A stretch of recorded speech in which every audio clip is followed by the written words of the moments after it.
Hello, എല്ലാവർക്കും ഒരിക്കൽ കൂടെ സ്വാഗതം. ഇന്ന് വളരെ ഇമ്പോർട്ടൻ്റ് ആയിട്ടുള്ള ഒരു വിഷയം നിങ്ങളുമായിട്ട് ഷെയർ ചെയ്യാമെന്ന് വിചാരിച്ചിട്ടാണ്. നമ്മുടെയൊക്കെ ജീവിതത്തിൽ നമ്മൾ ഏറ്റവും മനോഹരമായിട്ട് കണക്കാക്കുന്ന ഒരു മുഹൂർത്തം, അതായത് കല്യാണം അല്ലെങ്കിൽ നിക്കാഹ് എന്നൊക്കെ നമ്മൾ വിശേഷിപ്പിക്കുന്ന ഒരു വിഷയത്തെ ഒന്ന് വിശകലനം ചെയ്യാം എന്ന ഉദ്ദേശത്തോടു കൂടിയാണ് ഈ ഒരു വീഡിയോ ചെയ്യുന്നത്.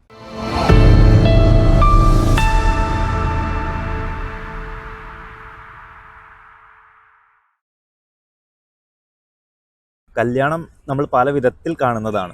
പല മതത്തിൽ അവരവരുടെ ആചാരങ്ങളും അനുഷ്ഠാനങ്ങളും അനുസരിച്ച് നമ്മൾ പള്ളികളിലും അമ്പലങ്ങളിലും ഒക്കെ വെച്ച് നമ്മൾ കല്യാണങ്ങൾ കാണുകയും പങ്കെടുക്കുകയും ഒക്കെ ചെയ്യുന്നവരാണ്. സോ ഒരു യുക്തിവാദിയെ സംബന്ധിച്ചിടത്തോളം നമ്മൾ എത്രത്തോളം യുക്തിവാദം നമ്മൾ പറയുന്നു എന്ന് പറഞ്ഞാൽ പോലും അയാൾ ഈ ഒരു ഘട്ടം എത്തുമ്പോൾ, നമ്മുടെ ഒരു കല്യാണത്തിൻ്റെ സമയം വരുമ്പോൾ അയാൾ നേരിടേണ്ടി വരുന്ന പലതരത്തിലുള്ള പ്രഷേഴ്സും ഉണ്ട്.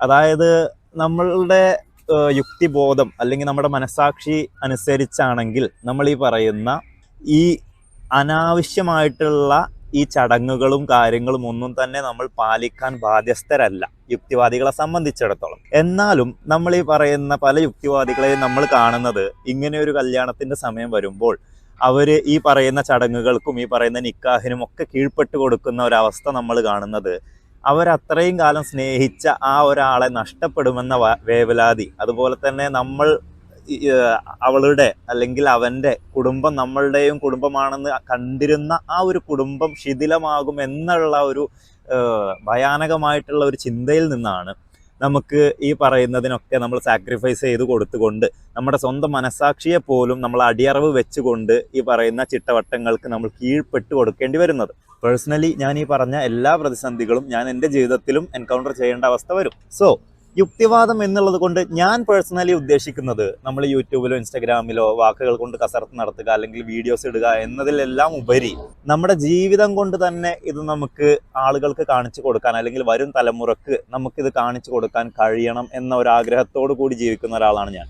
അതുകൊണ്ട് തന്നെ യുക്തിവാദം എന്നത് ആദ്യം മനസ്സിലാക്കേണ്ടത് നമ്മുടെ സ്വന്തത്തോട് നീതി പുലർത്തലാണ് എന്നുള്ള അടിസ്ഥാന ഘടകമാണ് നമ്മൾ ആദ്യം മനസ്സിലാക്കേണ്ടത്.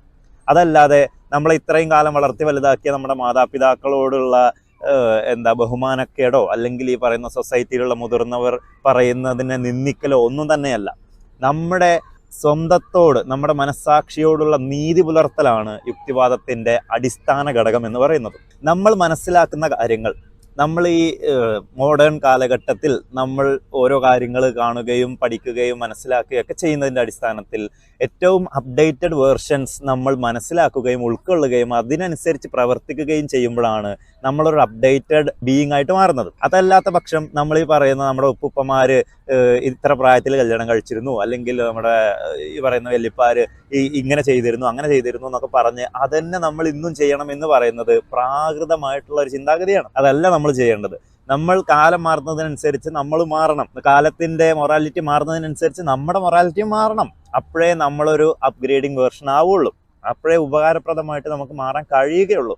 അതല്ലെങ്കിൽ നമ്മൾ ഈ പറയുന്ന പോലെ വെറുതെ എന്തിനോ തിളക്കുന്ന സാമ്പാറായിട്ട് മാറും. സോ ഈ പറഞ്ഞ ആചാരങ്ങളും അനുഷ്ഠാനങ്ങൾക്കും ഒന്നും തന്നെ ഞാൻ പേഴ്സണലി കീഴ്പ്പെടില്ല എന്ന ഉറച്ച തീരുമാനം ഞാൻ എടുക്കാനും അതെൻ്റെ ജീവിതത്തിൽ പ്രാവർത്തികമാക്കാനും ഞാൻ തയ്യാറാകുന്നത് ഇതൊക്കെ പ്രാകൃതമായ ഒരു ആചാര ശൈലികളാണെന്നും മനുഷ്യന് യാതൊരു തരത്തിലുള്ള ഗുണങ്ങളോ അല്ലെങ്കിൽ ഒരു മനുഷ്യത്വപരമായിട്ടുള്ള യാതൊന്നും തന്നെ ഇതിലില്ല എന്നും മാത്രമല്ല, ഇത് വളരെയധികം മനുഷ്യത്വ വിരുദ്ധമായിട്ടുള്ള സ്ത്രീ വിരുദ്ധമായിട്ടുള്ള പലതരത്തിലുള്ള കാര്യങ്ങളും ഈ പറയുന്ന ആചാരങ്ങളിലും അനുഷ്ഠാനങ്ങളിലും ഉണ്ട് എന്നുള്ള നമ്മുടെ പഠനത്തിന്റെ അടിസ്ഥാനത്തിലാണ് നമ്മൾ ഇത്തരം കൺക്ലൂഷനിലേക്ക് എത്തുന്നത്. അതല്ലാതെ നമുക്കൊരു ദൈവത്തോട് വെറുപ്പുണ്ടായത് കൊണ്ടോ 1400 വർഷം മുമ്പ് ജീവിച്ചിരുന്ന മുഹമ്മദ് എന്ന് പറയുന്ന ഒരാൾ ചെയ്ത പല വൃത്തികേടുകളും കണ്ടുകൊണ്ട് അയാളോടുള്ള എന്തെങ്കിലും ദേഷ്യം കൊണ്ടോ അല്ല നമ്മൾ ഇത്തരം സില്ലി കൺക്ലൂഷനിലേക്ക് എത്തുകയല്ല നമ്മൾ ചെയ്യുന്നത്. നമ്മൾ ഇതെന്താണെന്നുള്ള വളരെ കൃത്യമായ പഠനം നടത്തിക്കൊണ്ടാണ് ഇതിനെയൊക്കെ വിമർശിക്കാൻ തുനിയുന്നതും അതുപോലെ തന്നെ ഇതിനെ എതിർക്കുന്നതും. സോ ഇത് പറയുന്നതോടുകൂടി തന്നെ ഇത് എന്തുകൊണ്ടാണ് അല്ലെങ്കിൽ എന്താണ് നമ്മൾ ഇതിനെ വിമർശിക്കാനും എതിർക്കാനുമുള്ള കാരണങ്ങൾ എന്നുള്ളത് കൃത്യമായി പറഞ്ഞു തരേണ്ട ഒരു ബാധ്യത എനിക്കുണ്ട്.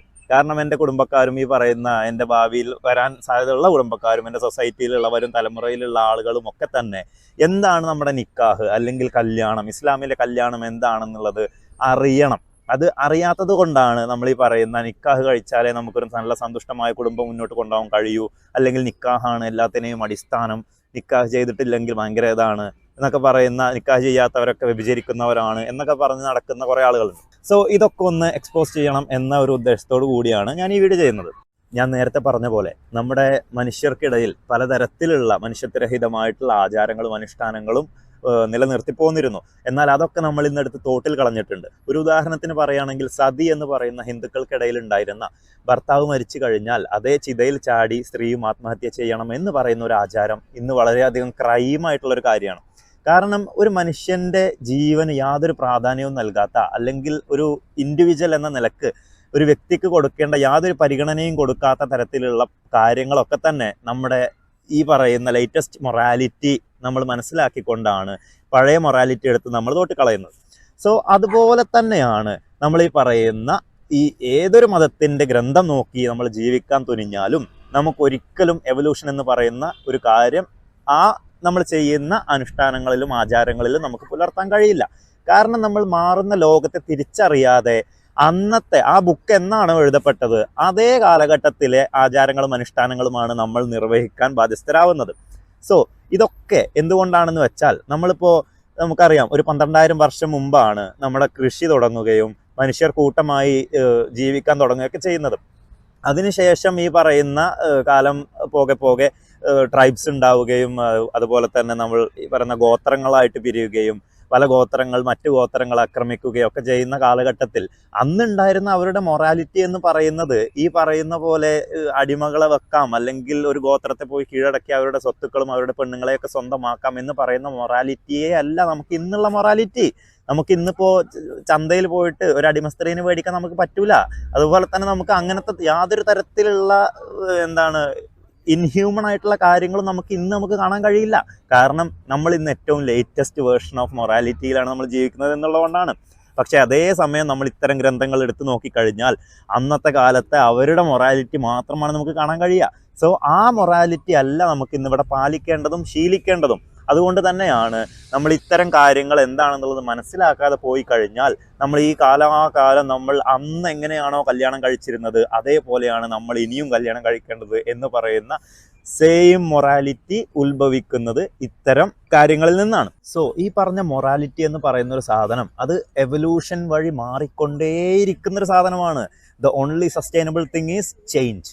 മാറ്റമില്ലാത്ത ഒരു സാധനം എന്ന് പറഞ്ഞാൽ മാറ്റം മാത്രമാണ്. സോ എല്ലാം മാറിക്കൊണ്ടിരിക്കുകയാണ്. ആ മാറ്റത്തെ നമ്മൾ തിരിച്ചറിയുന്നില്ല എങ്കിൽ നമുക്കൊരിക്കലും ഒരു അപ്ഡേറ്റഡ് അല്ലെങ്കിൽ ലേറ്റസ്റ്റ് വേർഷൻ നമുക്ക് അനുഭവിക്കാൻ കഴിയില്ല. നമ്മൾ ഔട്ട്ഡേറ്റഡ് ആയി പോകും. സോ അതുകൊണ്ട് തന്നെയാണ് നമ്മൾ ഒരിക്കലും ഒരു കിതാബ് നോക്കിയിട്ടല്ല നമ്മൾ ജീവിക്കേണ്ടത് എന്ന് പറയുന്നത്. ഓക്കെ, സോ ഈ കിതാബുകളെ കുറിച്ച് പറയുമ്പോൾ തന്നെ നമുക്ക് നമ്മുടെ ഖുർആനും ഹദീസുകളും ഒക്കെ തന്നെ നമുക്കുണ്ട്. നമുക്ക് ഈ പറഞ്ഞ ജീവിതം എന്താണെന്നും ജീവിക്കേണ്ടത് എങ്ങനെയാണെന്നൊക്കെ പഠിപ്പിക്കാൻ വേണ്ടിയിട്ടാണല്ലോ നമുക്ക് അള്ളാഹ് ഈ കിതാബുകളൊക്കെ കൊടുത്തയച്ചിട്ടുള്ളത്. നമുക്ക് അതൊന്ന് എടുത്തുകൊണ്ട് എന്താണ് അള്ളാഹു വിവാഹത്തെക്കുറിച്ച് പറഞ്ഞിട്ടുള്ളത് എന്ന് നമുക്ക് നോക്കാം. കാരണം ഈ മുസ്ലിയാക്കന്മാരൊക്കെ പറയുന്നത് ഇസ്ലാം മതം ഇല്ല എങ്കിൽ, കാരണം ഇസ്ലാം മതമാണ് മൊറാലിറ്റി ഒക്കെ കൊണ്ടുവന്നത് ലോകത്തേക്ക്. ഒരു ബുക്കിൽ ഇങ്ങനെ എഴുതിയിട്ട് പഠിച്ചോ അങ്ങനെ കെട്ടിയിറക്കി തന്നു, അത് നോക്കിയിട്ടാണ് നമ്മൾ മോറലായിട്ട് ജീവിക്കേണ്ടത്, അതാണ് കാലാകാലത്തേക്കുള്ള മനുഷ്യരുടെ മൊറാലിറ്റി എന്നൊക്കെയാണല്ലോ വാദിക്കുന്നത്. അപ്പോൾ ഇതേ മൊറാലിറ്റിയിൽ നമ്മൾ ഈ പറയുന്ന കല്യാണങ്ങളും അതിനെക്കുറിച്ചിട്ട് എന്തൊക്കെയാണ് പരാമർശിച്ചിട്ടുള്ളത് എന്നുള്ളത് നമുക്ക് എടുത്തു നോക്കാം. അതോടൊപ്പം തന്നെ മതമില്ലാത്ത അല്ലെങ്കിൽ വിശ്വാസമില്ലാത്ത ആളുകൾ അവർ ഈ പറയുന്ന അവരവരുടെ ഇഷ്ടത്തിന് കല്യാണം കഴിക്കുകയോ അല്ലെങ്കിൽ ലിവിങ് ടുഗദർ എന്ന് പറയുന്ന കാര്യങ്ങൾ ചെയ്യുകയോ ഒക്കെ ചെയ്യുന്നതിനെ വളരെയധികം മോശമായിട്ട് ചിത്രീകരിക്കുകയും അതൊക്കെ വ്യഭിചാരമാണ് എന്നും ഇസ്ലാമികപരമായിട്ട് നിക്കാഹ് എന്ന് പറഞ്ഞൊരു പ്രക്രിയ ചെയ്താൽ മാത്രമേ അതൊരു വാലിഡ് ആയിട്ടുള്ളൊരു നല്ലൊരു കാര്യമാവുകയുള്ളൂ എന്നൊക്കെയാണല്ലോ തള്ളിമറിക്കൽ. അതൊക്കെ എന്താണെന്നുള്ളത് നമുക്കൊന്ന് എടുത്തു നോക്കാം. അതിലേക്ക് കടക്കുന്നതിന് മുന്നോടിയായിട്ട് ഇന്നത്തെ കാലത്ത് നമ്മൾ കല്യാണം എന്നുള്ളത് കൊണ്ട് എന്താണ് ഉദ്ദേശിക്കുന്നത് എന്നുകൂടെ ജസ്റ്റ് ഒന്ന് പറഞ്ഞു പോവാം. നമ്മൾ കല്യാണം എന്നുള്ളത് കൊണ്ട് രണ്ട് വ്യക്തികൾ, ഒരു ആണോ അല്ലെങ്കിൽ ഒരു പെണ്ണോ, പരസ്പരം രണ്ട് വ്യക്തികൾ ചേർന്ന് എടുക്കുന്ന ഒരു തീരുമാനം അല്ലെങ്കിൽ ഒരു കോൺട്രാക്റ്റാണ് കല്യാണം. നമ്മൾ ഒരുമിച്ച് ജീവിക്കാൻ തുനിയുന്നു. നമ്മുടെ ഇഷ്ടാനിഷ്ടങ്ങളും മറ്റു കാര്യങ്ങളും നമ്മുടെ ലൗകിക ജീവിതവും ഒക്കെ നമ്മൾ പരസ്പരം ഷെയർ ചെയ്തുകൊണ്ട് നമ്മൾ എന്ത് ബുദ്ധിമുട്ടുകൾ ഉണ്ടെങ്കിലും പരസ്പരം സഹായിച്ചും കൊണ്ടും കൊടുത്തും നമ്മൾ ഒരു കുടുംബമായി ജീവിക്കാൻ തയ്യാറാണ് എന്ന് സമ്മതിക്കുന്ന ഒരു കോൺട്രാക്റ്റാണ് നമ്മുടെ കല്യാണം എന്ന് പറയുന്നത്. ഇന്നത്തെ മുസ്ലിങ്ങളും ആക്ച്വലി ഈ നിക്കാഹ് എന്ന് പറയുന്നത് കൊണ്ട് ഉദ്ദേശിക്കുന്നത് ഇത് തന്നെയാണ്. പക്ഷേ ഇസ്ലാമിലെ കല്യാണം എന്ന് പറയുന്നത് ഇതുമായിട്ട് യാതൊരു ബന്ധവുമില്ല എന്നുള്ളതാണ് വസ്തുത. അത് എന്താണെന്നുള്ളത് ഞാൻ പറയാം വഴിയെ. ഇവിടെ ഞാൻ വായിക്കാൻ പോകുന്നത് സൂറ അന്നിസ 4:24 ഇതില് ഈ മുഫസ്സിറുമാർ, നമ്മുടെ ആധുനിക ലോകത്തെ മുഫസ്സിറുകളൊക്കെ ബ്രാക്കറ്റുകൾ ഇട്ടുകൊണ്ട് അവർക്ക് ഇഷ്ടമുള്ള വാക്കുകളൊക്കെ എഴുതി ചേർത്തിട്ടുണ്ട്. കാരണം ഇന്നത്തെ ആധുനിക ലോകത്ത് പറയാൻ കൊള്ളാത്ത സാധനമാണെന്ന് മനസ്സിലായ ആളുകൾ ഇതിന് ബ്രാക്കറ്റ് ഇട്ടുകൊണ്ട് അവരുടേതായിട്ടുള്ള അർത്ഥങ്ങൾ കൊടുത്തിട്ടുണ്ട്. അപ്പോൾ അള്ളാഹ് ഖുർആനിൽ ഓൾറെഡി പറഞ്ഞിട്ടുള്ളതാണ്, അള്ളാഹു ഇറക്കിയ ഒരു ആയത്തിൽ മാറ്റം വരുത്തുകയോ കൂട്ടിച്ചേർക്കുകയോ ചെയ്യുന്നവനക്കുള്ള ശിക്ഷ വളരെ ഭയാനകമായിരിക്കും എന്നുള്ളത്. പക്ഷെ അള്ളാഹ് പറഞ്ഞതിനൊന്നും യാതൊരു വിലയും കൽപ്പിക്കാത്ത മുഫസ്സിറുകളായതുകൊണ്ടായിരിക്കാം അവർക്ക് ഇഷ്ടമുള്ളത് കൂട്ടിച്ചേർത്തിട്ടുണ്ട്. എന്താണെങ്കിലും നമുക്ക് 4:24 വായിച്ചു നോക്കാം. മറ്റുള്ളവരുടെ വിവാഹ ബന്ധത്തിലിരിക്കുന്ന സ്ത്രീകളും നിങ്ങൾക്ക് നിഷിദ്ധമാക്കപ്പെട്ടിരിക്കുന്നു. നിങ്ങളുടെ കൈകൾ ഉടമപ്പെടുത്തിയവർ, അടിമ സ്ത്രീകൾ ഒഴികെ, നിങ്ങളുടെ മേൽ അള്ളാഹുവിന്റെ നിയമം അത്രേ ഇത്. അതായത് എന്താണ് പറഞ്ഞിട്ടുള്ളത്? മറ്റ് ഭർത്താക്കന്മാരുള്ള സ്ത്രീകളെ നിങ്ങൾക്ക്, ഇപ്പോൾ ഇവിടെ ബ്രാക്കറ്റ് കൊടുത്തിട്ടുള്ളത് വിവാഹം കഴിക്കാൻ എന്നാണ്. ഓക്കെ, അത് വിവാഹമല്ല, വ്യഭിചാരമാണ് എന്നുള്ളത് നിങ്ങൾക്ക് ഞാൻ വായിക്കാൻ നിങ്ങൾക്ക് മനസ്സിലാവും, ഞാൻ പറയുന്നില്ല. ഓക്കെ, അപ്പോൾ വേറെ ഭർത്താക്കന്മാരുള്ള സ്ത്രീകളെ നമുക്ക് വിവാഹം കഴിക്കാൻ അള്ളാഹുവിന് അനുമതിയില്ല. എന്നാൽ നിങ്ങളുടെ വലം കൈകൾ ഉടമപ്പെടുത്തിയ അടിമകൾക്ക് ഭർത്താക്കന്മാരുണ്ടെങ്കിലും നിങ്ങൾക്ക് അവരെ വിവാഹം കഴിക്കാം. ഓക്കെ, വിവാഹം ശ്രദ്ധിച്ചോളൂ. ഇനി അതിനപ്പുറമുള്ള സ്ത്രീകളുമായി നിങ്ങളുടെ ധനം മഹറായി നൽകിക്കൊണ്ട് നിങ്ങൾ വിവാഹ ബന്ധം തേടുന്നത് നിങ്ങൾക്ക് അനുവദിക്കപ്പെട്ടിരിക്കുന്നു. നിങ്ങൾ വൈവാഹിക ജീവിതം ലക്ഷ്യമാക്കുന്നവരായിരിക്കണം, നീചവൃത്തി ആഗ്രഹിക്കുന്നവരാവരുത്. അങ്ങനെ അവരിൽ നിന്ന് നിങ്ങൾ വല്ല സുഖവും അനുഭവിച്ചാൽ അവർക്കുള്ള വിവാഹമൂല്യം ഒരു ബാധ്യത എന്ന നിലയിൽ നിങ്ങൾ നൽകേണ്ടതാണ്. വിവാഹമൂല്യം നിശ്ചയിച്ചതിന് ശേഷം നിങ്ങൾ അന്യോന്യം തൃപ്തിപ്പെട്ട് വല്ല വിട്ടുവീഴ്ചക്കും തയ്യാറാവുകയാണെങ്കിൽ നിങ്ങൾക്ക് കുറ്റമൊന്നുമില്ല. തീർച്ചയായും അള്ളാഹു കാരുണ്യവാൻ, മറ്റേത് മറിച്ചത്. ഓക്കെ, അപ്പോൾ എന്തായാലും ഇവിടെ പറയുന്നത് ഈ ആദ്യം പറഞ്ഞ കാറ്റഗറി, ഈ അടിമ സ്ത്രീകളെ നിങ്ങൾക്ക് ഭർത്താക്കന്മാരുണ്ടെങ്കിൽ നിങ്ങൾക്ക് കല്യാണം കഴിക്കാം. മറ്റ് ഭർത്താക്കന്മാരുള്ള ഭാര്യമാരാണെങ്കിൽ നിങ്ങൾക്ക് കല്യാണം കഴിക്കാൻ അനുവാദമില്ല.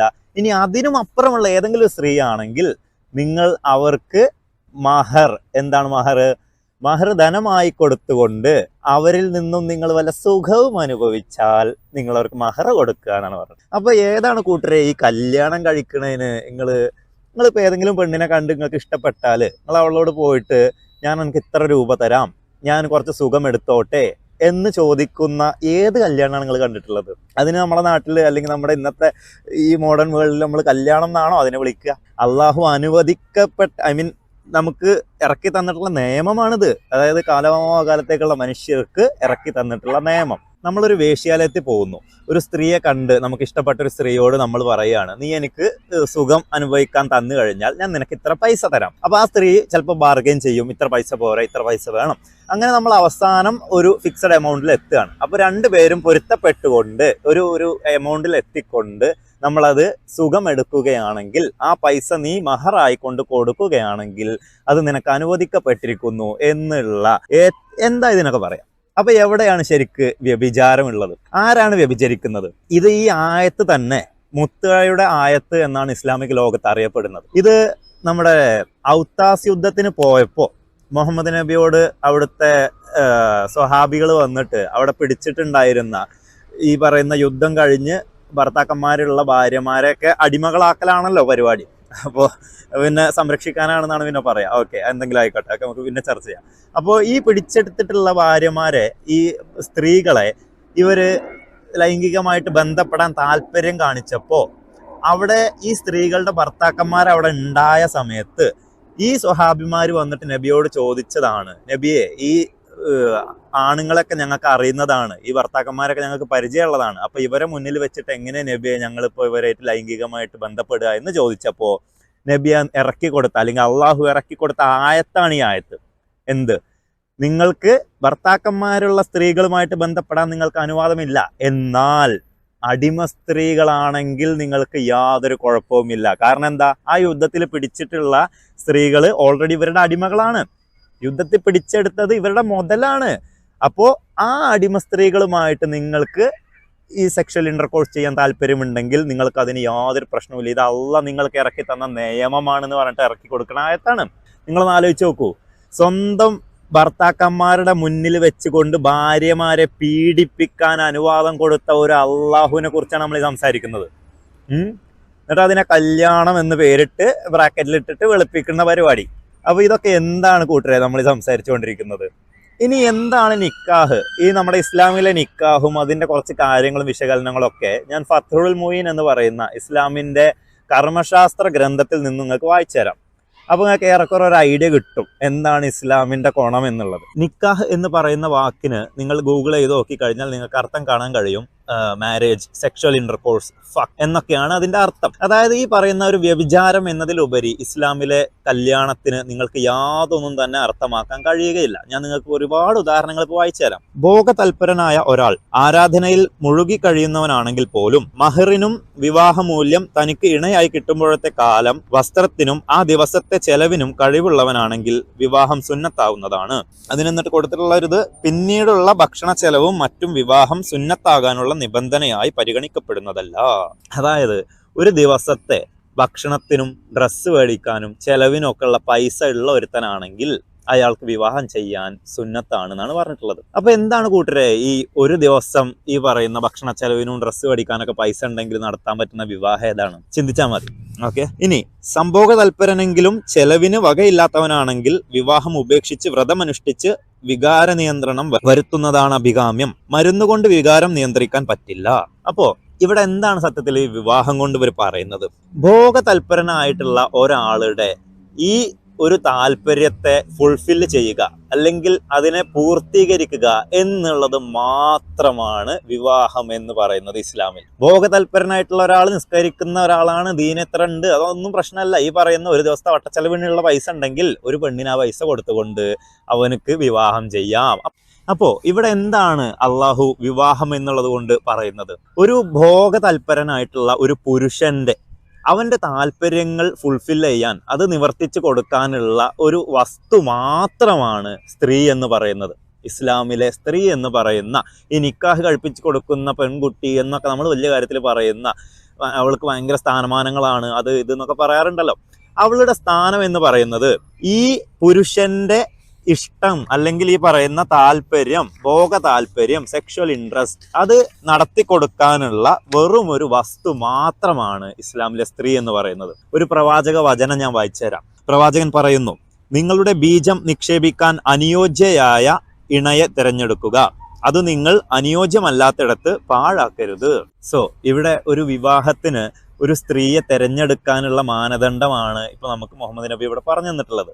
എന്താണ്? ഒരു പുരുഷന്റെ ബീജം നിക്ഷേപിക്കാൻ, ഡെപ്പോസിറ്റ് ചെയ്യാൻ നല്ല ഒരു സ്ഥലം കണ്ടെത്തുക എന്നതാണ് ഒരു സ്ത്രീയിൽ നമ്മൾ നോക്കേണ്ട കാര്യം. നമ്മൾ നേരത്തെ പറഞ്ഞ എന്തെങ്കിലും വാല്യൂസ്, എന്തെങ്കിലും മോറൽ ആയിട്ടുള്ള കാര്യങ്ങൾ നമുക്കിവിടെ കാണാൻ കഴിയുന്നുണ്ടോ? നമുക്ക് പരസ്പരം രണ്ട് വ്യക്തികൾ തമ്മിൽ തിരഞ്ഞെടുക്കുന്ന, നമ്മൾ ഒരുമിച്ച് ജീവിക്കുന്നു, നമ്മൾ ഇങ്ങനെ ആക്കുന്നു എന്നൊക്കെ പറഞ്ഞ ആ കുടുംബത്തിന്റെ ഒരു വാല്യൂ, നമ്മുടെ ഇന്നത്തെ ആധുനിക കാലത്ത് നമ്മൾ കൊടുക്കുന്ന ഈ വാല്യൂവിന്റെ എന്തെങ്കിലും ഒരു അംശം നിങ്ങൾക്ക് ഇതിൽ കാണിച്ചു തരാൻ കഴിയുമോ? നമ്മളെ ബീജം നിക്ഷേപിക്കാൻ നല്ലൊരു ഇടം കണ്ടെത്തണം എന്നാണ് മുഹമ്മദ് നബി ഇവിടെ പറഞ്ഞു തന്നിട്ടുള്ളത്. അതാണോ നമ്മുടെ വൈവാഹിക ജീവിതത്തിന്റെ ലക്ഷ്യം? അല്ലെങ്കിൽ ഇതാണോ വിവാഹം കൊണ്ട് നിങ്ങൾ ഉദ്ദേശിക്കുന്നത്? ഇതിന് നമ്മൾ പറയുന്ന പേര് വേറെ പലതാണ്. ഓക്കെ, എന്താണെങ്കിലും ഇനി കുറച്ചുകൂടെ കാര്യങ്ങൾ നമുക്ക് നബി പറഞ്ഞു തരുന്നുണ്ട്. അതായത് തിരഞ്ഞെടുക്കാനുള്ള മാനദണ്ഡങ്ങളായിട്ട്, അതായത് കന്യകയായിട്ടുള്ള ഒരു സ്ത്രീയാണ് കന്യകത്വം ഇല്ലാത്തൊരു സ്ത്രീയേക്കാൾ ഉത്തമം. അതുപോലെ അധികം പ്രസവിക്കാൻ കഴിവുള്ള ഒരു സ്ത്രീയാണ് അതിന് കഴിവില്ലാത്തവളേക്കാൾ ഉത്തമം. അതിന് നമുക്ക് അവളുടെ കുടുംബക്കാരെ നോക്കിയാൽ മതി, നമുക്ക് കൂടുതൽ പ്രസവിക്കാനുള്ള കഴിവുണ്ടോ എന്നുള്ളത്. ഇതൊക്കെയാണ് ഒരു സ്ത്രീയെ നമ്മൾ തിരഞ്ഞെടുക്കാനുള്ള മാനദണ്ഡം ഇസ്ലാമില്. ചെമ്പൻ നിറമുള്ളവരും നീണ്ടു മെലിഞ്ഞവരുമല്ലാതിരിക്കലും നല്ലതാണ്, കാരണം പ്രവാചക വിലക്കുണ്ട്. അതായത് പ്രവാചകൻ ഇവിടെ ബോഡി ഷെയ്മിംഗ് ആണ് ചെയ്യുന്നത്. ചെമ്പൻ മുടി ഉള്ളവരും ചെമ്പൻ നിറമുള്ളവരും നീണ്ടു മെലിഞ്ഞവരും അല്ലാത്തവരാവുകയാണ് നല്ലത്. പിന്നെ അള്ളാഹ്ക്കും നബിക്കും എന്തോ ആവാലോ, അതുകൊണ്ട് കുഴപ്പമില്ല. ഈ നിക്കാഹ് വാലിഡ് ആവണമെന്നുണ്ടെങ്കിൽ അവിടെ 5 ഘടകങ്ങളുണ്ട്. അതില്ലെങ്കിൽ നിക്കാഹ് ഇൻവാലിഡ് ആണ്. സോ ആ 5 ഘടകങ്ങൾ എന്താണെന്ന് വെച്ച് കഴിഞ്ഞാൽ വധു, വരൻ, വലിയ, സീക, പിന്നെ 2 സാക്ഷികൾ. ഇതിലെ വലിയ എന്ന് പറഞ്ഞു കഴിഞ്ഞാൽ നിക്കാഹ് നടത്തി കൊടുക്കാൻ കഴിയുന്ന, അതായത് പിതാവോ പിതാമഹനോ ആയിട്ടുള്ള ഒരാൾ വേണം. പിന്നെ സീക എന്ന് പറഞ്ഞു കഴിഞ്ഞാൽ വിവാഹവാക്യം. അപ്പോൾ ഈ 5 ഘടകങ്ങൾ ഉണ്ടെങ്കിലേ ഒരു നിക്കാഹ് വാലിഡ് ആവുകയുള്ളൂ. അപ്പോൾ ഇതിലുള്ള ഈ വാക്യം എന്താണെന്ന് വെച്ച് കഴിഞ്ഞാൽ വലിയ പറയാനുള്ള വാക്യമാണ്. അതായത് ഉപ്പയാണ് കല്യാണം നടത്തി കൊടുക്കുന്നതെങ്കിൽ ഉപ്പ പറയാനുള്ള വാക്യം, എനിക്ക് അധികാരമുള്ള ഈ സ്ത്രീയെ ഞാൻ നിനക്ക് ഇണയാക്കി തന്നു അല്ലെങ്കിൽ നിക്കാഹ് ചെയ്തു തന്നു എന്ന് പറയലാണ്. എന്നിവയിലൊന്നുകൊണ്ടല്ലാതെ വിവാഹം സ്വീകാര്യമാവുകയില്ല. സ്ത്രീകളുടെ കാര്യത്തിൽ നിങ്ങൾ അള്ളാഹുവിനെ സൂക്ഷിക്കുക. സൂക്ഷിപ്പ് സ്വത്തായാണ് സൂക്ഷിപ്പ് സ്വത്തായാണ് നിങ്ങൾ അവരെ കൈപ്പറ്റിയത്. അവരുടെ ഗുഹ്യം നിങ്ങൾക്ക് അനുവദിക്കപ്പെട്ടത് അള്ളാഹുവിന്റെ വാക്യം കൊണ്ടാകുന്നു. അതായത് ഉപ്പാക്ക് പറയാനുള്ള വാക്യം എന്ന് പറഞ്ഞു കഴിഞ്ഞാൽ, എൻ്റെ അധികാരത്തിലുള്ള സ്ത്രീ എന്ന് പറയുന്നത് ഇസ്ലാമിൽ എപ്പോഴും പുരുഷന്റെ അണ്ടറിലുള്ള, പുരുഷന്റെ ആധിപത്യത്തിലുള്ള ഒരു വസ്തു മാത്രമാണ് സ്ത്രീ. അത് ഇനിയെങ്കിലും മനസ്സിലാക്കുക. ഓക്കെ, അപ്പോൾ ഇവിടെ ഈ പറയുന്ന വലിയ തൻ്റെ അധികാരത്തിലുള്ള സ്ത്രീയെ മറ്റൊരാളുടെ അധികാരത്തിലേക്ക് കൊടുക്കുകയാണ്. സ്ത്രീ എന്ന് പറയുന്നത് ഇങ്ങനെ ഇവിടെ നിന്ന് എടുത്തിട്ട് അവിടെ വെക്കാനുള്ള ഒരു സാധനം മാത്രമാണ്. ഓക്കെ, അപ്പോ എന്നിട്ട് എന്താണ് ഇവിടെ പറഞ്ഞിട്ടുള്ളത്? സ്ത്രീകളുടെ കാര്യത്തിൽ സൂക്ഷിപ്പ് സ്വത്താ, നിങ്ങൾക്ക് സൂക്ഷിപ്പ് സ്വത്തായിട്ടാണ് സ്ത്രീനെ തരുന്നത്. അതായത് സ്വീകരിക്കുന്ന വരന് സ്ത്രീ എന്ന് പറയുന്നത് സൂക്ഷിപ്പ് സ്വത്താണ്. മനസ്സിലാക്കിക്കോളൂ. കുതിരയും നമ്മുടെ സ്വർണവും ഒക്കെ പോലത്തെ ഒരു സ്വത്താണ് സ്ത്രീ. ഈ സ്ത്രീ ഒരു സ്വത്താണെന്ന് പറയുമ്പോൾ സ്ത്രീകളെ സ്വത്തായിട്ടൊക്കെ കണക്കാക്കുന്നത്ര മഹോന്നത, അതെ, അതിലേക്ക് നമുക്ക് വരാം. ഓക്കെ, അപ്പോ എന്താണ്? അവരുടെ ഗുഹ്യം നിങ്ങൾക്ക് അനുവദിക്കപ്പെട്ടത് അള്ളാഹുവിന്റെ വാക്യം കൊണ്ടാണ്. ഏത്? അപ്പൊ വിവാഹത്തിന്റെ മെയിൻ പരിപാടി എന്താന്ന് വെച്ച് കഴിഞ്ഞാൽ ഗുഹ്യസ്ഥാനം അങ്ങോട്ട് കൊടുക്കുക, സെക്ഷൽ ഇൻട്രസ്റ്റുകൾ തീർക്കുക എന്നുള്ള പരിപാടി മാത്രമാണ് വിവാഹം. വീണ്ടും വീണ്ടും പറയുന്നു. ഓക്കെ, ഇനി നേരത്തെ പറഞ്ഞ വിവാഹ സാക്ഷികൾ, അത് എങ്ങനത്തെ സാക്ഷികളായിരിക്കണം? അതിന് നിബന്ധനകളുണ്ട്. പൂർണ്ണ സ്വതന്ത്രരാവുക, യഥാർത്ഥ പുരുഷനാവുക, നീതിമാനാവുക എന്നിവയാണവ. മുസ്ലിമാവുക, മതശാസന ബാധകമായവനാവുക എന്നിവ നീതിയുടെ അനിവാര്യതയാണ്. കേൾവി, കാഴ്ച, സംസാരശേഷി എന്നിവയും സാക്ഷിക്ക് നിബന്ധനയുണ്ട്. അപ്പോൾ ഇവിടെ പറയുന്നത് പുരുഷനാവണം, ഒന്നാമത്തെ കാര്യം. ഓക്കെ, പിന്നെ അവൻ മുസ്ലിം ആവണം, ഈ പറയുന്ന ഇസ്ലാം കറക്റ്റായിട്ട് ഫോളോ ചെയ്യുന്ന ഒരു മുസ്ലിമും ആവണം. അപ്പോൾ ഒരു സ്ത്രീക്ക് സാക്ഷിയാവാനുള്ള യാതൊരു അനുവാദവും ഇവിടെ ഇല്ല. ഓക്കെ, അത് നിങ്ങൾ മനസ്സിലാക്കുക. സ്ത്രീയുടെ സ്ഥാനമാനങ്ങളെ കുറിച്ച് പറയുന്നവർ വീണ്ടും ആലോചിക്കുക. സ്ത്രീക്ക് ഒരു കല്യാണത്തിന് സാക്ഷിയാവാൻ പോലുമുള്ള അനുവാദമില്ല എന്നുള്ളതാണ്. ഇനി ഈ സാക്ഷിയാകുന്ന പുരുഷൻ തന്നെ അവൻ കേൾവിശക്തി, കാഴ്ചശക്തി ഇതൊക്കെ ഉള്ളവനായിരിക്കണം. കേൾവിയില്ലാത്തവനോ കാഴ്ചയില്ലാത്തവനാണെങ്കിൽ അവനെ സാക്ഷിയായിട്ട് ഗണിക്കപ്പെടില്ല.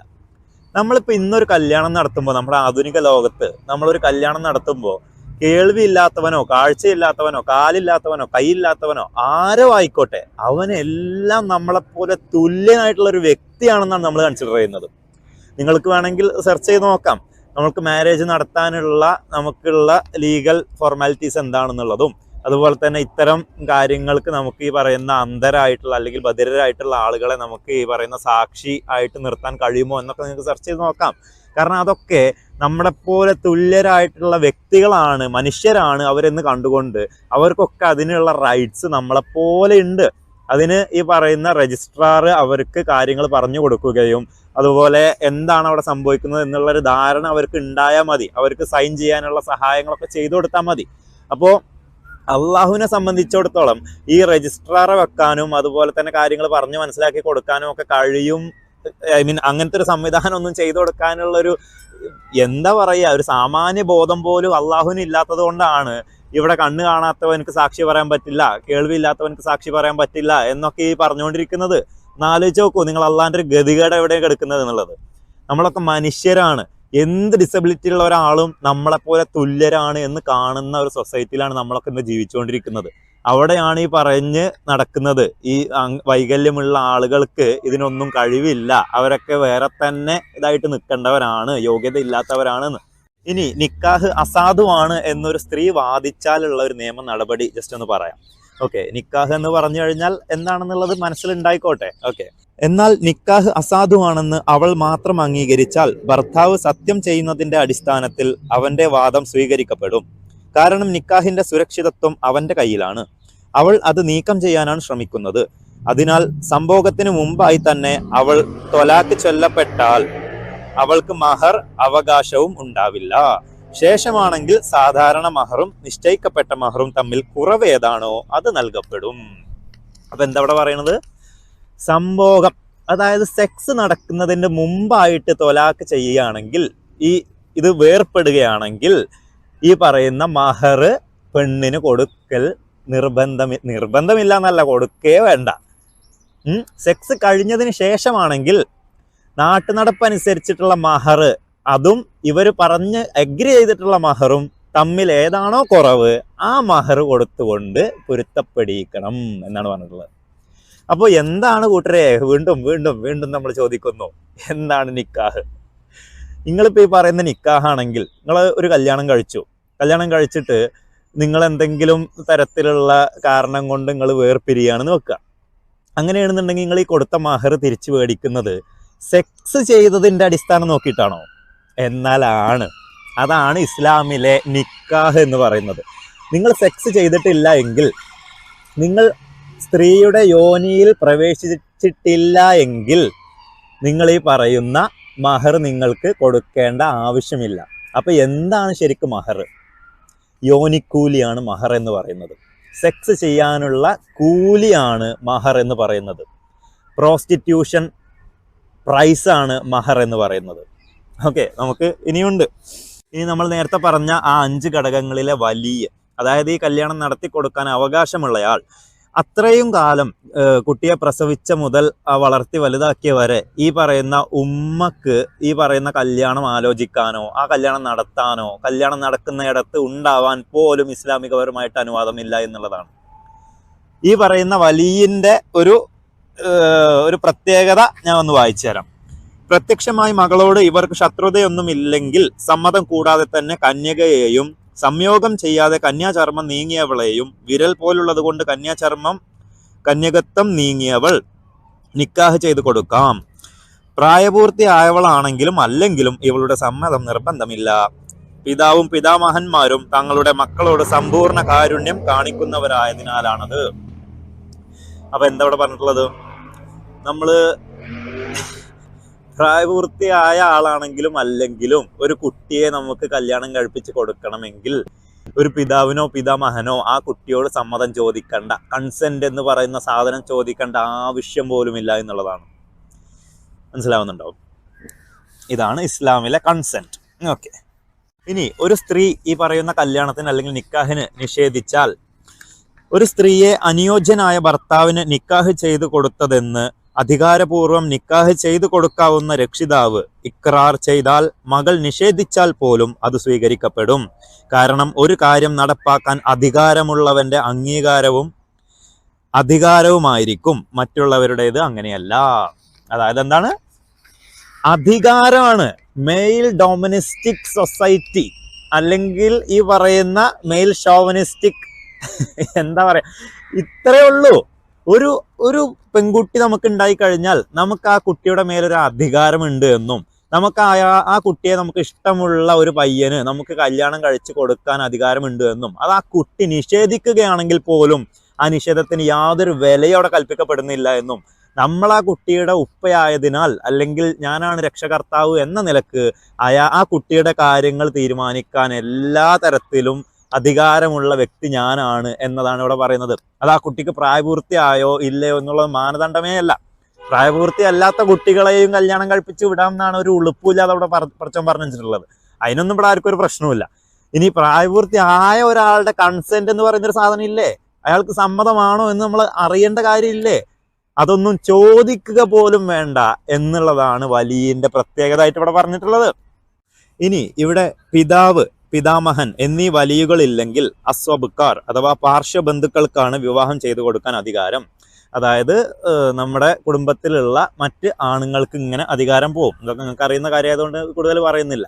സോ ഇവിടെയൊക്കെ എന്താന്ന് വെച്ച് കഴിഞ്ഞാൽ ഒരു ബന്ധവുമില്ലാത്ത ഒരു ആൺതരിയിൽ പോലും ഇത് അവസാനം ചെന്ന് മുട്ടി നിൽക്കും. നമ്മുടെ വീട്ടിൽ ഈ പറയുന്ന ആണുങ്ങളില്ല എങ്കിൽ, എന്നാൽ പോലും ആ കുട്ടിയെ വളർത്തി വലുതാക്കിയ ഉമ്മാക്ക് അവിടെ യാതൊരു റൈറ്റും ഇല്ല എന്നുള്ളത് നിങ്ങൾ മനസ്സിലാക്കുക.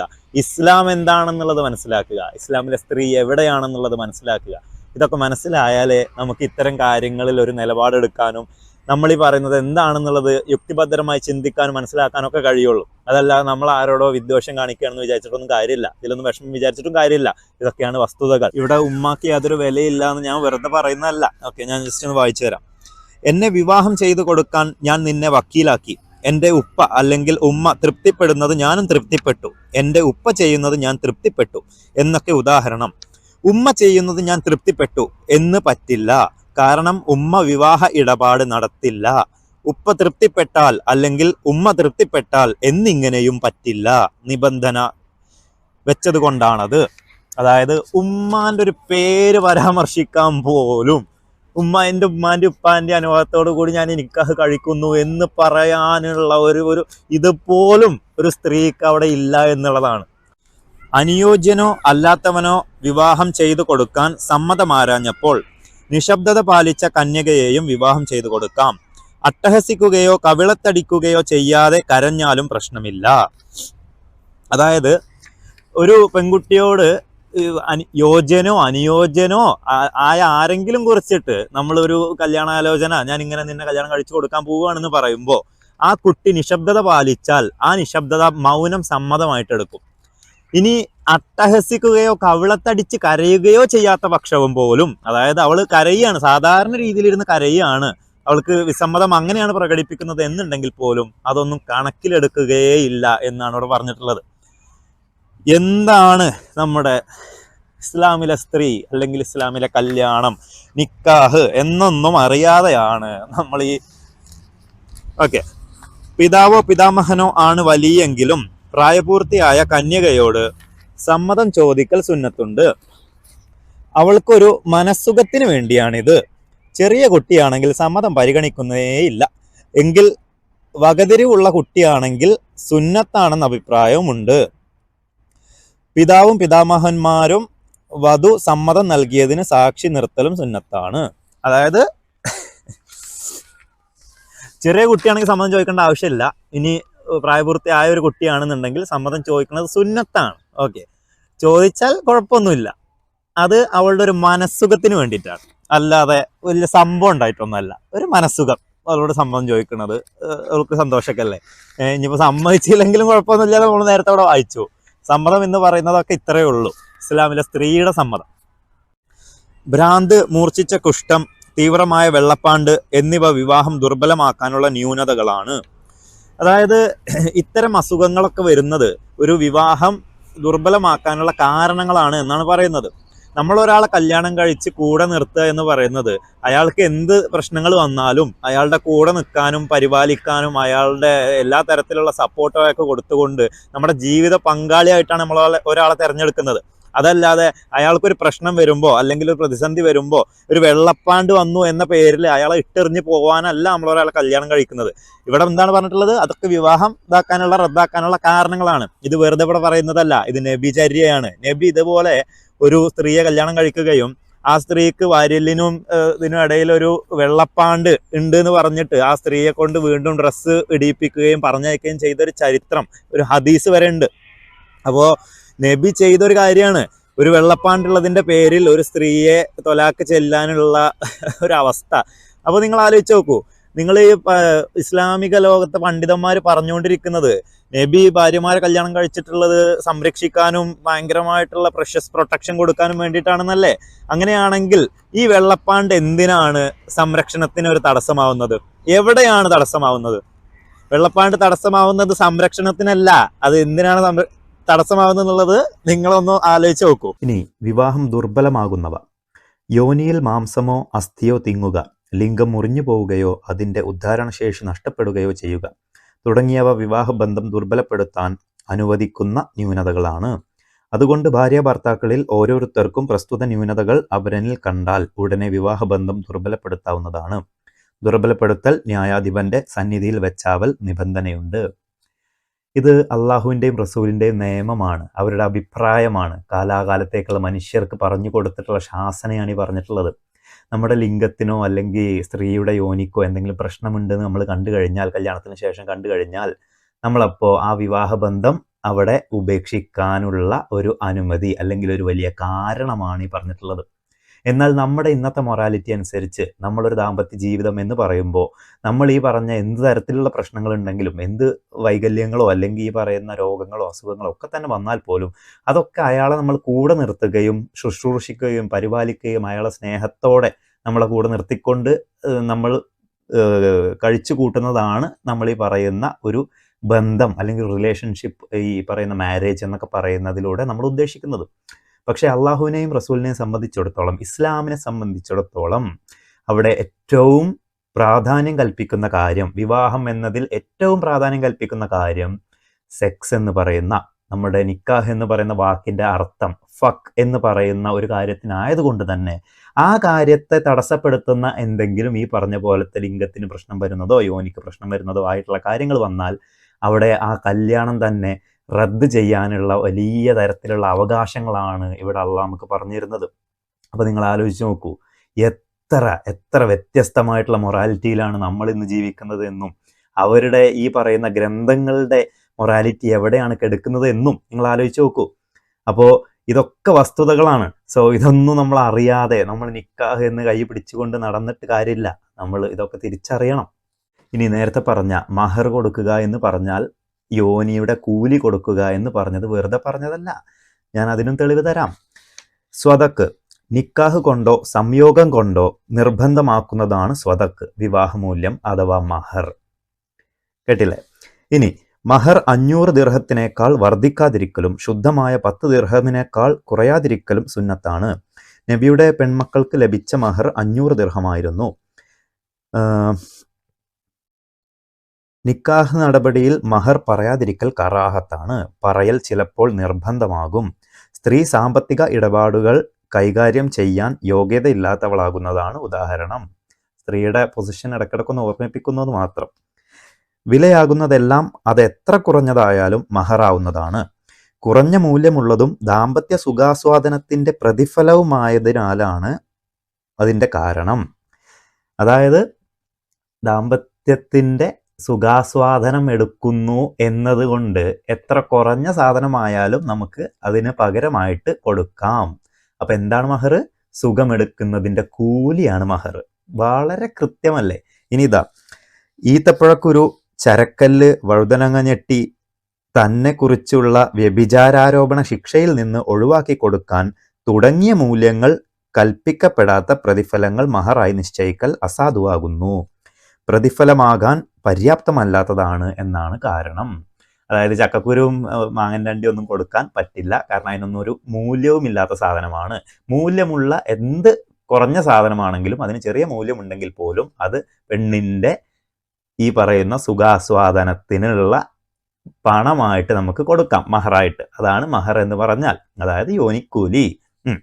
ഇനി അവധി നിശ്ചയിച്ചിട്ടില്ലാത്ത നിർണിത മഹറും അവധി എത്തി നിൽക്കുന്ന ബാധ്യതയിലുള്ള മഹറും ഭാഗികമായോ പൂർണ്ണമായോ കൈപ്പറ്റുന്നതായി അവൾക്ക് ഭർത്താവിനെ സുഖാസ്വാദനത്തിൽ നിന്നും തടയാം. അതായത് ഫുള്ള് പൈസ കൊടുത്തിട്ടില്ല എന്നുണ്ടെങ്കിൽ ആ പൈസ ഫുള്ള് കൊടുക്കുന്നത് വരെ ഇവൾക്ക് വേണമെങ്കിൽ സുഖാസ്വാദനത്തിൽ നിന്നും ഭർത്താവിനെ തടയാം. നിങ്ങൾ ഏത് കല്യാണത്തിനാണ് കണ്ടിട്ടുള്ളത്?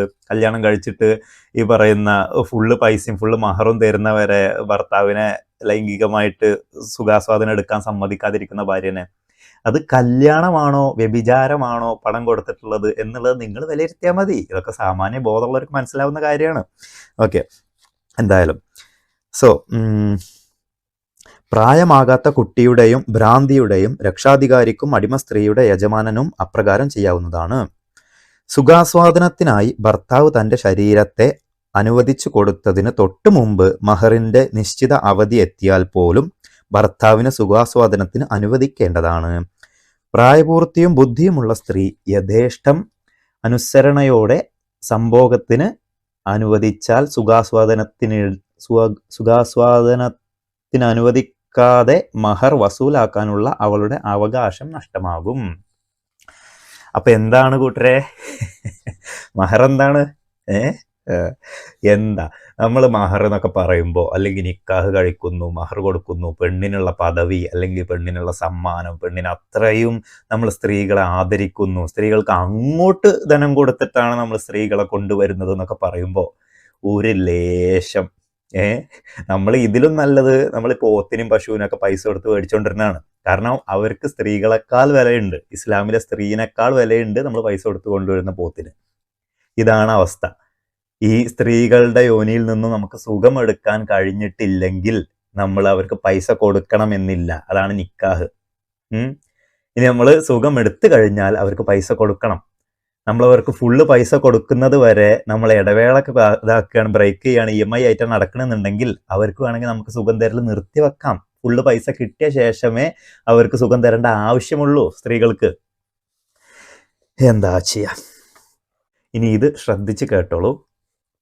സംഭോഗം കൊണ്ട് അഥവാ ലിംഗാഗ്രം യോനിയിൽ പ്രവേശിക്കുന്നത് കൊണ്ട് മഹർ പൂർണ്ണമായി നൽകൽ നിർബന്ധമാകും. പ്രസ്തുത സംഭോഗത്താൽ കന്യകത്വം നഷ്ടപ്പെട്ടിട്ടില്ലെങ്കിൽ പോലും അത് നിർബന്ധമാകും. സംഭോഗത്തിന് മുമ്പ് അവളിൽ നിന്ന് ബന്ധവിച്ഛേദമുണ്ടായാൽ മഹർ പൂർണ്ണമായും ഒഴിവാകും. അപ്പൊ എന്താണ് ഇവിടെ പറഞ്ഞിട്ടുള്ളത്? യോനിയിൽ ലിംഗം പ്രവേശിച്ച് കഴിഞ്ഞാൽ പൂർണ്ണമായും മഹർ കൊടുക്കണം. എന്നാൽ ഇത് സംഭവിക്കുന്നതിന് മുമ്പാണെങ്കിൽ, സംഭോഗം നടക്കുന്നതിന് മുമ്പ് ഇവർ പിരിയുകയാണെങ്കിൽ മഹർ കൊടുക്കേണ്ടതില്ല. അപ്പൊ എന്താണ് നിക്കാഹ് കൂട്ടരെ? എന്താണ് മഹർ? ബുദ്ധിയുള്ളവർക്ക് ചിന്തിക്കാം.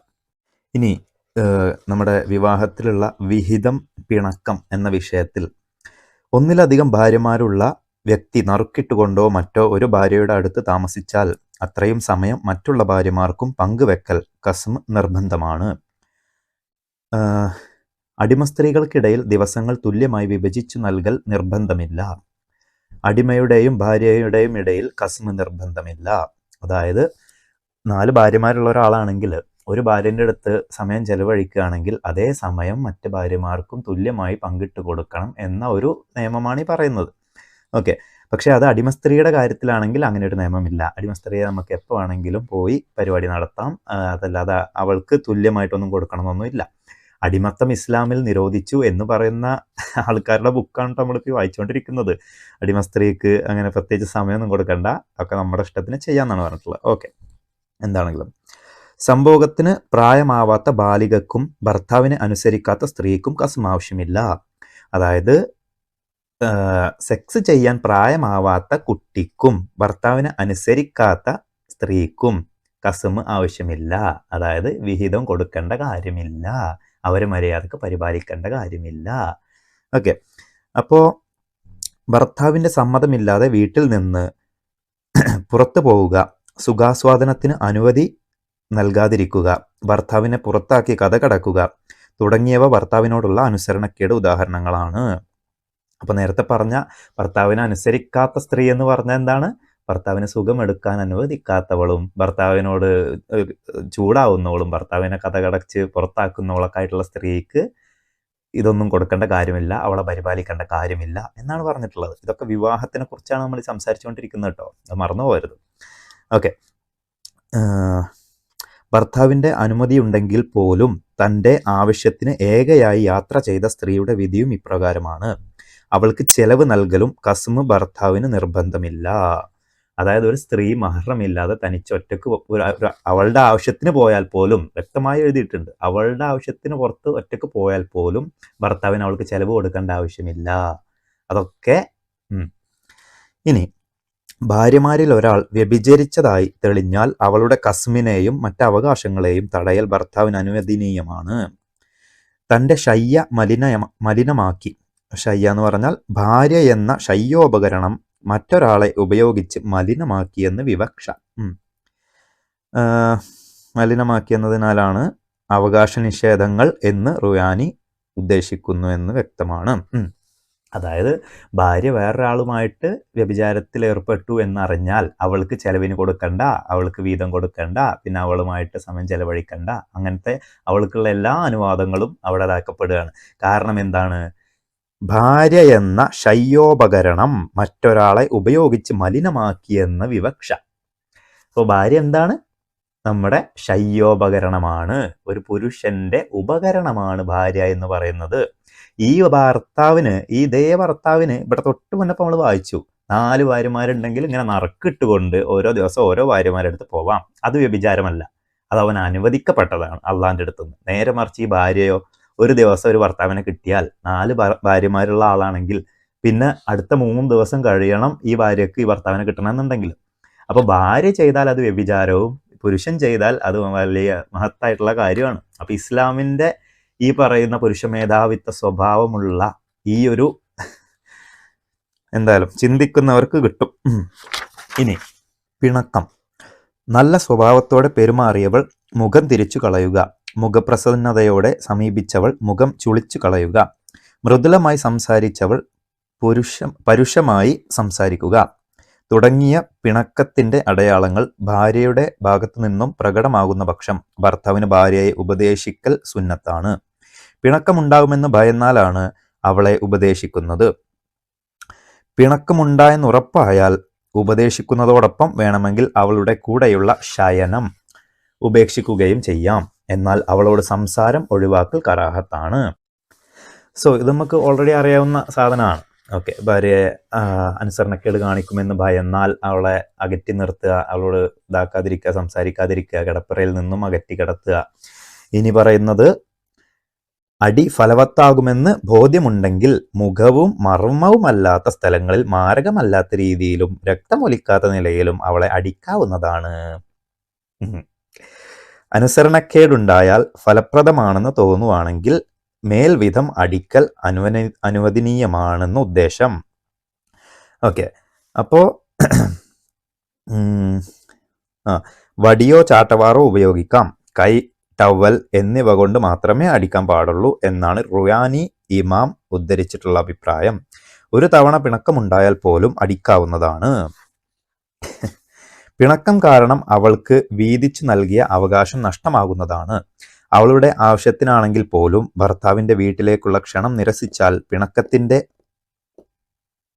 ഇനത്തിലായി ഗണിക്കുന്നതാണ്. കാരണം പ്രസ്തുത സാഹചര്യത്തിൽ അവൾ ഭർത്താവിനോട് അനുസരണക്കേട് കാണിച്ചിരിക്കുന്നു. ഭർത്താവിനെ ചീത്ത പറയുന്ന ഭാര്യയെ അവന് മര്യാദ പഠിപ്പിക്കാവുന്നതാണ്. ഇപ്പൊ ഭർത്താവ് വീട്ടിലേക്ക് ക്ഷണിച്ചിട്ട് ഭാര്യ വന്നില്ലെങ്കിൽ അത് അനുസരണക്കേടാണ്. ഈ പറയുന്ന പോലെ, നേരത്തെ പറഞ്ഞ പോലത്തെ കാര്യങ്ങളൊക്കെ ഉണ്ടായി കഴിഞ്ഞാൽ, സുഖമെടുക്കാൻ അനുവദിച്ചില്ലെങ്കിൽ അത് അനുസരണക്കേടാണ്. ഇങ്ങനെയൊക്കെ ചെയ്തു കഴിഞ്ഞാൽ അവൾക്ക് ലഭിക്കേണ്ട ആനുകൂല്യങ്ങൾ, അവൾക്ക് ലഭിക്കേണ്ട അവകാശങ്ങൾ, ഇതിനെല്ലാം ലംഘിക്കാനുള്ള ഇസ്ലാമികപരമായിട്ടുള്ള റൈറ്റാണ് ഈ പുരുഷന് നൽകിയിട്ടുള്ളത്. അപ്പൊ ഇതാണ് നമ്മുടെ കല്യാണ പരിപാടികൾ. ഇനി ഭാര്യയുടെ ചെലവുകൾ. അപ്പോൾ വിവാഹം കൊണ്ട് മാത്രം ചെലവ് നൽകൽ നിർബന്ധമില്ല. സുഖാസ്വാദനങ്ങൾക്ക് സൗകര്യം ചെയ്യുന്നതോടെ ദിനേന അന്നത്തേക്ക് മാത്രമുള്ള ചെലവ് നൽകിയാൽ മതി. അവൾ സൗകര്യം ചെയ്തു തരുന്നില്ലെന്ന് അവൻ സത്യം ചെയ്തു പറയുകയാണെങ്കിൽ അംഗീകരിക്കേണ്ടതാണ്. താൻ പിണങ്ങിയിട്ടില്ലെന്നും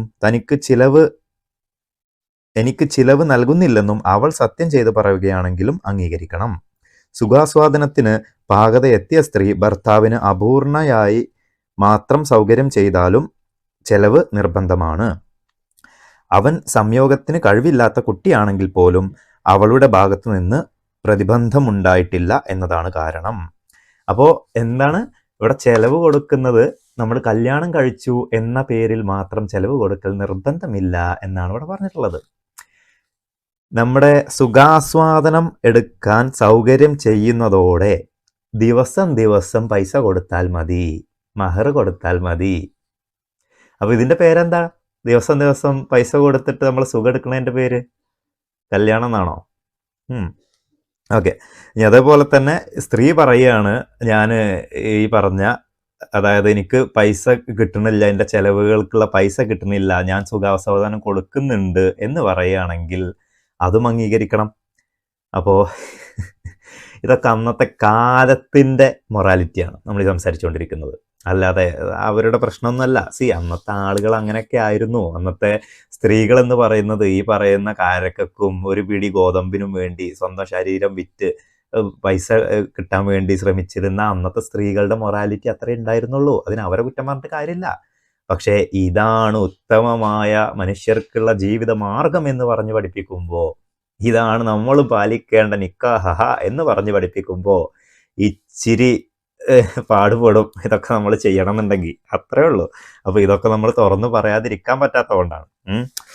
എന്തായാലും സംയോഗത്തിന് സാധിക്കാത്ത ചെറിയ പെൺകുട്ടികൾക്ക് വലിയ ഭർത്താവിന് അവളെ ഏൽപ്പിച്ചു കൊടുത്തതാണെങ്കിൽ പോലും ചെലവ് നിർബന്ധമില്ല. ചെറിയ പ്രായമായതിനാൽ സംയോഗം അസാധ്യമായതാണ് കാരണം. ഭർത്താവിനോട് പിണക്കം കാണിച്ച ഭാര്യയെ പോലെ എന്നാൽ സംയോഗത്തിന് പാകത എത്തിയ ചെറിയ പെൺകുട്ടികൾക്ക് ചെലവ് നിർബന്ധമാണ്. അപ്പോൾ നമ്മൾ കല്യാണം കഴിച്ചിട്ട് നമ്മൾ ഭാര്യയ്ക്ക് ചെലവിന് കൊടുക്കുക. എന്തിൻ്റെ അടിസ്ഥാനത്തിലാണ് നമ്മൾ ചെലവിന് കൊടുക്കുക? അതായത് ഇസ്ലാം പറയുന്നത് ഭാര്യയ്ക്ക് ചെലവിന് കൊടുക്കുന്നത് അവൾ സുഖമെടുക്കാൻ പ്രാപ്തയാണെങ്കിൽ, സെക്സ് ചെയ്യാൻ പ്രാപ്തയാണെങ്കിൽ അവൾക്ക് ചെലവിന് കൊടുക്കൽ നിർബന്ധമാണ്. കണ്ടില്ലേ, സംയോഗത്തിന് പ്രായമെത്തിയ പെൺകുട്ടിയാണെങ്കിൽ അവൾക്ക് ചെലവ് കൊടുക്കൽ നിർബന്ധമാണ്. നേരെ മറിച്ച് ചെറിയ കുട്ടിയാണ്, വലിയാണ്, അവളെ കല്യാണം കഴിപ്പിച്ചത് കൊടുത്തത് എങ്കിൽ പോലും അവൾക്ക് സെക്സ് ചെയ്യാനുള്ള കേപ്പബിലിറ്റി ആയിട്ടില്ലെങ്കിൽ അവളെ ശുശ്രൂഷിക്കേണ്ട കാര്യം, അവളെ പരിപാലിക്കേണ്ട കാര്യം, അവൾക്ക് ഈ പറഞ്ഞ ചെലവിന് കൊടുക്കേണ്ട കാര്യം പോലും ഭർത്താവിനെ സംബന്ധിച്ചിടത്തോളം ഇല്ല. ഇനി ശുഭത്തിന്റെ സംഭോഗം, അതായത് അസാധ്യമായ നിക്കാഹിലോ ധാരണ പിശകിലോ ഉണ്ടായ സംഭോഗം. അങ്ങനെ ഒരു സെക്സ് നടന്നാൽ സംഭോഗം ചെയ്തതിനാൽ ദീക്ഷ യാചിക്കുന്ന സ്ത്രീക്കും ചെലവ് കൊടുക്കേണ്ടതില്ല. പ്രസ്തുത സംഭോഗത്തിൽ ഗർഭം ധരിച്ചെങ്കിൽ പോലും ചെലവ് കൊടുക്കേണ്ടതില്ല. ഇദ്ദ കഴിയുന്നത് വരെ അവർക്കിടയിൽ തടസ്സം സൃഷ്ടിക്കപ്പെട്ടതിനാൽ ഭർത്താവിന് സുഖാസ്വാദന സൗകര്യം ലഭിക്കുന്നില്ല എന്നതാണ് കാരണം. ഭർത്താവിന് സുഖം ലഭിക്കണില്ലെങ്കിൽ ഭാര്യയ്ക്ക് ചെലവിന് കൊടുക്കേണ്ട ആവശ്യം ഇസ്ലാമിലില്ല. കേട്ടോളൂ, ഇനി കേട്ടോളൂ. പിണക്കം മൂലം അഥവാ ഭർത്താവിന് വഴിപ്പെടാതിരിക്കൽ മൂലം ചിലവുകൾ മുഴുവൻ അവൾക്ക് നഷ്ടപ്പെടും. ഒരു നിമിഷം പിണങ്ങിയാൽ പോലും ആ ദിവസത്തെ ചെലവുകൾ, ആ കാലയളവിലെ വസ്ത്രവും നഷ്ടമാകും. പിണങ്ങി നിന്നതും അനുസരിച്ചതുമായ സമയാനുപാതമനുസരിച്ച് ചെലവും വസ്ത്രവും വീതിക്കേണ്ടതില്ല.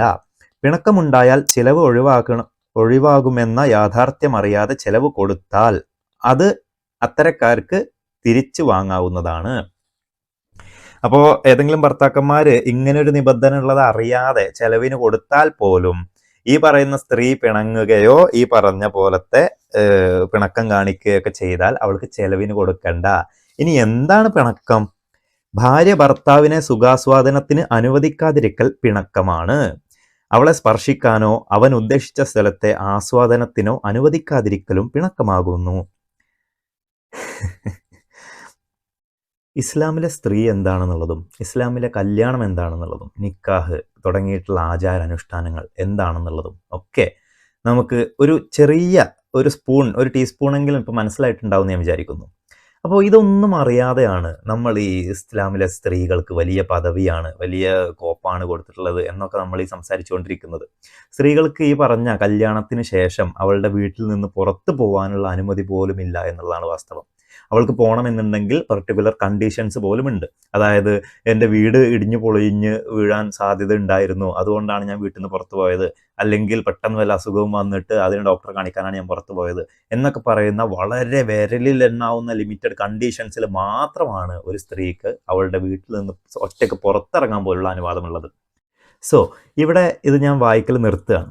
ഇത് നമ്മൾ വായിക്കുന്തോറും സ്ത്രീവിരുദ്ധമായിട്ടുള്ള മനുഷ്യത്വരഹിതമായിട്ടുള്ള കാര്യങ്ങളും ആചാരങ്ങളും അനുഷ്ഠാനങ്ങളും നമ്മൾ കൂടുതൽ വായിക്കുക എന്നതിലുപരി നല്ല ഒരു കാര്യം പോലും നമുക്കിതിൽ നിന്ന് വായിച്ചെടുക്കാനോ മനസ്സിലാക്കാനോ കഴിയുകയില്ല. ഇപ്പം ഞാൻ ഇത്ര നേരം വായിച്ചത് ഇതാണ് ഇസ്ലാമിൻ്റെ ശരിയായ രൂപം. ഇനി നിങ്ങൾ പറയും, ഇത് ഏതെങ്കിലും പുസ്തകം വായിച്ചിട്ട് അതിൽ നിന്ന് പറയല്ലേ, ഇതൊക്കെ ഏത് ഗ്രന്ഥം, ആരുടെ ഗ്രന്ഥം? നിങ്ങളൊരു കാര്യം മനസ്സിലാക്കേണ്ടത്, ഇപ്പം ഞാൻ ഒരുപാടായിട്ട് കേട്ടുകൊണ്ടിരിക്കുന്ന ഒരു പല്ലവിയാണ് ഈ സംഭവം. അതായത് ഏതൊക്കെയോ ഹദീസുകൾ, ഏതൊക്കെയോ ഗ്രന്ഥങ്ങളിൽ നിന്നും വേറെ എന്തൊക്കെയോ പറയുന്നു എന്ന് പറഞ്ഞുകൊണ്ട് ആ ഗ്രന്ഥങ്ങളൊക്കെ എടുത്ത് തള്ളുക. അത് എളുപ്പമുള്ള പരിപാടിയാണ്, സംഭവം ശരിയാണ്. പക്ഷെ നിങ്ങൾ മനസ്സിലാക്കേണ്ട കാര്യം, ഈ ഗ്രന്ഥങ്ങളൊന്നുമില്ലാതെ നിങ്ങളുടെ ഈ പറയുന്ന ഇസ്ലാം എന്ന് പറയുന്ന ഒരു മതത്തിന് യാതൊരു നിലനിൽപ്പും ഇല്ല എന്നുള്ളതാണ്. ഇപ്പം ഞാൻ ഈ വായിച്ചിട്ടുള്ള എല്ലാ കാര്യങ്ങളും തന്നെ ഫത്ഹുൽ മുഈൻ എന്ന് പറയുന്ന ഇസ്ലാമിൻ്റെ കർമ്മശാസ്ത്ര ഗ്രന്ഥത്തിൽ നിന്ന് വായിച്ചിട്ടുള്ളതാണ്.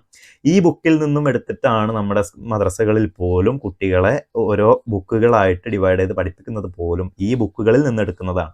സോ ഇതൊന്നും ഇല്ലാതെ ഇസ്ലാമിന് അടിസ്ഥാനമില്ല. നിങ്ങൾ എങ്ങനെയാണ് നിസ്കാരം ഖുർആനിൽ നിന്ന് മാത്രം കണ്ടെത്തുക? അതിന് ഈ പറഞ്ഞ ബുക്കുകൾ നോക്കണം. എങ്ങനെയൊക്കെയാണ് ചെയ്യേണ്ടത്, എത്ര ചൊല്ലണം, എങ്ങനെ ചൊല്ലണം, ആർക്കൊക്കെ കൊടുക്കണം, എന്ത് കൊടുക്കണം ഒക്കെ നമുക്ക് മനസ്സിലാവണമെങ്കിൽ ഇത്തരം ഗ്രന്ഥങ്ങളും ഹദീസുകളും ഒക്കെ നമുക്ക് അനിവാര്യമാണ്. സോ ഇതിനൊക്കെ നിങ്ങൾ തള്ളിക്കളയുകയാണെങ്കിൽ നിങ്ങൾ ഇസ്ലാമിനെ മൊത്തത്തിൽ തള്ളിക്കളയേണ്ടി വരും. അതല്ലാതെ നിങ്ങൾക്ക് ഇഷ്ടമുള്ള കുറച്ച് സാധനം എടുത്തു വെക്കുകയും നിങ്ങൾക്ക് ഇഷ്ടമല്ലാത്ത, നിങ്ങളുടെ മൊറാലിറ്റി അനുസരിച്ച് നിങ്ങൾക്ക് കണ്ണിൽ പിടിക്കാത്ത കുറച്ച് സാധനങ്ങൾ കാണുമ്പോൾ അതിനെ മാറ്റി വെക്കാനും നിങ്ങൾക്ക് കഴിയില്ല എന്നതാണ്. കാരണം ഇസ്ലാം എന്നതൊരു പാക്കേജാണ്, അത് ഒരു ഹോൾ പാക്കേജാണ്. നിങ്ങൾക്ക് അതിൽ ഇഷ്ടമുള്ളത് എടുക്കാനും ബാക്കിയുള്ളത് ഒഴിവാക്കാനുമുള്ള സാധനമേ അല്ല ഇസ്ലാം എന്ന് പറയുന്നത്. അപ്പോൾ നിങ്ങൾ എടുക്കുകയാണെങ്കിൽ ഈ പറഞ്ഞിട്ടുള്ള എല്ലാ തെണ്ടിത്തരങ്ങളും നിങ്ങൾ എടുക്കേണ്ടി വരും. സ്ത്രീ വിരുദ്ധമായിട്ടുള്ള ഇത്തരം എല്ലാ കാര്യങ്ങളും നിങ്ങൾ എടുക്കേണ്ടി വരും. ഇപ്പം ഞാൻ ഈ പറഞ്ഞിട്ടുള്ള എല്ലാ കാര്യങ്ങളും നിങ്ങൾ മനസ്സിൽ കൈവച്ചുകൊണ്ട് അല്ലെങ്കിൽ നെഞ്ചിൽ കൈവച്ചുകൊണ്ട് നിങ്ങൾക്കൊരു വിശ്വാസിയാണെങ്കിൽ നിങ്ങൾക്ക് പറയാൻ കഴിയും, ഇത് നിങ്ങളുടെ മകൾക്കാണെങ്കിൽ നിങ്ങളുടെ പെങ്ങൾക്കാണെങ്കിൽ ഈ വരുന്നത് ഇതീ പറഞ്ഞിട്ടുള്ള വൃത്തികേടുകൾ നിങ്ങളുടെ മകൾക്കോ പെങ്ങൾക്കോ ആണെങ്കിൽ അത് നടന്നോട്ടെ, ഞാൻ അവളെ അങ്ങനെ തന്നെ കെട്ടിച്ചു വിട്ടോളാം, ഈ പറയുന്ന നിയമങ്ങളും നിയമസംഹിതകളും അവൾക്ക് വന്നോട്ടെ എന്ന് നിങ്ങൾക്ക് പറയാൻ നിങ്ങളെ ഒരു തരി മനസാക്ഷി ഉള്ളിലുണ്ടെങ്കിൽ അതിന് നിങ്ങൾക്ക് കഴിയുമോ? എന്നെ സംബന്ധിച്ചിടത്തോളം കഴിയില്ല എന്നുള്ളത് കൊണ്ടാണ് ഇസ്ലാം മതം എന്താണെന്ന് മനസ്സിലാക്കിയ ശേഷം അതിൽ നിന്ന് പുറത്തിറങ്ങാനും ഇത്തരം കാര്യങ്ങൾ ആളുകളിലേക്ക് എത്തിക്കാനും ഒക്കെ നമ്മൾ പരിശ്രമിച്ചുകൊണ്ടിരിക്കുന്നത്. നമ്മുടെ മനസ്സാക്ഷിക്ക് വലിയ തരത്തിലുള്ള ഒരു ഹ്യൂമാനിറ്റി എന്ന് പറയുന്ന സാധനമുണ്ട് എന്നുള്ളത് കൊണ്ടാണ്. സോ നമ്മൾ ആദ്യം പറഞ്ഞിട്ടുള്ള നമ്മുടെ ആചാരങ്ങളും അനുഷ്ഠാനങ്ങളും നമുക്ക് ആവശ്യമില്ലാത്ത, കാലഹരണപ്പെട്ട, നമുക്ക് യാതൊരു തരത്തിൽ ഉപയോഗമില്ല എന്ന് മാത്രമല്ല നമുക്ക് ഉപദ്രവം ഉണ്ടാക്കുന്ന ഇത്തരം ആചാരങ്ങളും അനുഷ്ഠാനങ്ങളും നമ്മൾ എന്തുകൊണ്ടാണ് ഉപേക്ഷിക്കുന്നത് എന്നുള്ള ഒരു ക്ലാരിറ്റി നിങ്ങൾക്ക് ഇപ്പോൾ കിട്ടിയിട്ടുണ്ടാവും എന്ന് ഞാൻ വിചാരിക്കുന്നു. സോ ഒരു മുസ്ലിമിനെ സംബന്ധിച്ചിടത്തോളം ഇന്നത്തെ കാലത്ത് നമ്മൾ നടത്തുന്ന കല്യാണങ്ങളും മറ്റ് ആചാരങ്ങളും ഒക്കെ തന്നെ ഇസ്ലാമികപരമായിട്ടുള്ളതല്ല എന്നുള്ളതാണ് വസ്തുത. അവരൊക്കെ നമ്മൾ നേരത്തെ പറഞ്ഞ നമ്മുടെ കാലത്തിൻ്റെ പുരോഗതിക്കനുസരിച്ച് മാറി വന്നിട്ടുള്ള കല്യാണ രീതികളാണ് അനുഷ്ഠിക്കുന്നത്. അതുകൊണ്ട് നമ്മൾ ഉദ്ദേശിക്കുന്നതും പരസ്പരം രണ്ട് വ്യക്തികൾ തമ്മിൽ ചേരുന്ന ആ ഒരു പ്രക്രിയയാണ് നമ്മൾ കല്യാണം കൊണ്ട് ഉദ്ദേശിക്കുന്നത്. നേരെ മറിച്ച് ഇസ്ലാമിൻ്റെ ഭാഷ്യത്തിലാണെങ്കിൽ ഈ പറഞ്ഞ പോലെ വെറും ഒരു സംയോഗം നടത്താനുള്ള ഒരു സംവിധാനം മാത്രമാണ് കല്യാണം കൊണ്ട് ഇസ്ലാം ഉദ്ദേശിക്കുന്നത്. ഭാഗ്യവശാൽ നമ്മൾ ആരും അങ്ങനത്തെ ആളുകളല്ല. സോ വിശ്വാസികൾ പോലും ഇന്ന് അവരുടെ വിശ്വാസത്തിൽ വെള്ളം ചേർത്തുകൊണ്ടാണ് ഇത്തരം ആചാരങ്ങൾ അനുഷ്ഠിച്ചു കൊണ്ടിരിക്കുന്നത്. നമ്മളെ സംബന്ധിച്ചിടത്തോളം ഇതിനെക്കുറിച്ച് കൂടുതൽ പഠിക്കുകയും മനസ്സിലാക്കുകയും ചെയ്ത് നമ്മളെ സംബന്ധിച്ചിടത്തോളം നമ്മൾ അത്ര പോലും വെള്ളം ചേർക്കാനോ ഒന്നും ചേർക്കാൻ നമ്മൾ നിൽക്കുന്നില്ല. നമ്മൾ ആ ഹോൾ പാക്കേജ് എടുത്ത് ഒഴിവാക്കിയവരാണ് നമ്മൾ. സോ ഇത് പേഴ്സണലി ഞാൻ തന്നെ ഒരു എക്സ്പെരിമെൻ്റ് നടത്തുന്നതാണ്, ഞാൻ ഓൾറെഡി പറഞ്ഞു കഴിഞ്ഞു. സോ എന്നോട് ഈ പറഞ്ഞ ചോദ്യങ്ങളുള്ള ആളുകൾ നിക്കാഹ് കഴിക്കുന്നില്ലേ, അല്ലെങ്കിൽ നിക്കാഹ് അല്ലേ നല്ലത് എന്നൊക്കെ പറഞ്ഞു വരുന്ന സാധ്യതയുള്ള ആളുകളോടുള്ള എൻ്റെ മറുപടിയാണ് ഈ ഒരു വീഡിയോ. സോ അതുപോലെ തന്നെ എൻ്റെ ഫ്രണ്ട്സ് ആയാലും ഇനി ആരെങ്കിലും ഇത് കാണുന്നുണ്ടെങ്കിൽ അവർക്കൊക്കെ തന്നെ ഇതെന്താണ് നിക്കാഹ് എന്ന് പറയുന്നതിനൊരു ക്ലാരിറ്റി കിട്ടാനും ഈ പറഞ്ഞ പോലെ എന്തൊക്കെയോ ഉള്ള ഒരു ആചാരം, അല്ലെങ്കിൽ ഏതോ 1400 വർഷം മുമ്പുണ്ടായിരുന്ന ഒരു ആചാരത്തെ നിങ്ങളിപ്പോഴും പിന്താങ്ങിക്കൊണ്ട് പോവുകയാണ് എന്നും അതെന്താണെന്നുള്ള ക്ലാരിറ്റി പോലും ഇല്ലാത്ത ആളുകളാണ് ഭൂരിപക്ഷം നമ്മുടെ നാട്ടിലുള്ളത് എന്നും മനസ്സിലാക്കിക്കൊണ്ട് ഇത്തരം ആചാരങ്ങളും അനുഷ്ഠാനങ്ങളും നമുക്ക് ആവശ്യമില്ല എന്നും കാലഹരണപ്പെട്ടതാണെങ്കിൽ അത് ഒഴിവാക്കുകയാണ് വേണ്ടത് എന്നും നമുക്ക് ഇന്നത്തെ മൊറാലിറ്റി അനുസരിച്ച് പുരുഷനും സ്ത്രീയും തുല്യരാണ് എന്ന് മനസ്സിലാക്കുന്ന, അന്ധനും ബധിരനും ഞാനും തുല്യനാണ് എന്ന് മനസ്സിലാക്കുന്ന, എല്ലാവർക്കും തുല്യത ലഭിക്കുന്ന, നീതി ലഭിക്കുന്ന ഇന്നത്തെ മൊറാലിറ്റിക്ക് അനുസരിച്ചുള്ള നമ്മുടെ കല്യാണങ്ങൾ അല്ലെങ്കിൽ നമ്മൾ ഈ പറയുന്ന കോൺട്രാക്ട്, ഇതിനാണ് നമ്മൾ വാല്യൂ കൽപ്പിക്കേണ്ടത്. സോ ഈ ഇസ്ലാമിലെ നിക്കാഹ് എന്ന് പറയുന്ന ഒരു ചടങ്ങ് അല്ലെങ്കിൽ ഒരു ആചാരം എൻ്റെ ജീവിതത്തിൽ ഉണ്ടാവില്ല എന്ന് ഞാൻ തീർത്ത് പറയാൻ കാരണം ഞാൻ തുടക്കത്തിൽ പറഞ്ഞതുപോലെ അത് ആരോടുമുള്ള ബഹുമാനമില്ലായ്മയല്ല, അല്ലെങ്കിൽ നമ്മളെയൊക്കെ വളർത്തി വലുതാക്കിയ മാതാപിതാക്കളോടുള്ള ആദരവില്ലായ്മയോ അല്ല. നേരെ മറിച്ച് നമ്മൾ പഠനം നടത്തിയതിൻ്റെ അടിസ്ഥാനത്തിൽ, ഇസ്ലാം എന്താണെന്ന് മനസ്സിലാക്കിയതിൻ്റെ അടിസ്ഥാനത്തിൽ സ്ത്രീകളോടുള്ള ആദരവും ബഹുമാനവും അവരെ മാനിക്കലുമാണ് ഞാൻ ഈ പറയുന്ന നിക്കാഹ് എന്ന് പറയുന്ന ഒരു പ്രോസസ്സിൽ നിന്നും ഞാൻ പിൻവലിയുന്നതിൻ്റെ ഏറ്റവും വലിയ കാരണം. സോ ഇങ്ങനെ ഒരു കാര്യം ഞാൻ ചെയ്യുന്നില്ല എന്നത് കണ്ടുകൊണ്ട് ഇനി ഒരാൾ എൻ്റെ ഈ വീഡിയോയോ അല്ലെങ്കിൽ ഞാൻ ചെയ്യുന്ന ഒരു പ്രവൃത്തി കണ്ടുകൊണ്ട് അല്ലെങ്കിൽ നിക്കാഹ് എന്താണ് ഇസ്ലാമിലെ എന്ന് മനസ്സിലാക്കിക്കൊണ്ട് താൻ സ്ത്രീ വിരുദ്ധത ചെയ്യാൻ പാടില്ല എന്ന് മനസ്സിലാക്കിക്കൊണ്ട് ഒരാൾ ഇതേപോലെ നിക്കാഹിൽ നിന്നും പിന്തിരിഞ്ഞാൽ അതാണ് എൻ്റെ വിജയം എന്ന് പറയുന്നത്. അതാണ് ഒരു യുക്തിവാദിയുടെ വിജയം എന്ന് പറയുന്നത്. കാരണം കാര്യങ്ങൾ എന്താണെന്നുള്ളത് വസ്തുനിഷ്ഠമായി മനസ്സിലാക്കുകയും ഓരോ കാലഘട്ടത്തിൻ്റെ അവസ്ഥകൾ മനസ്സിലാക്കിക്കൊണ്ട് അതിൻ്റെ മൊറാലിറ്റി എന്താണെന്നുള്ളത് മനസ്സിലാക്കിക്കൊണ്ട് അവിടുത്തെ കാര്യങ്ങളെ വീക്ഷിച്ച് ആ രീതിയിൽ അവിടെ സർവൈവ് ചെയ്യാൻ ശ്രമിക്കുന്ന ഒരാളാണ് ഈ പറയുന്ന യുക്തിവാദി എന്ന് പറയുന്നത്.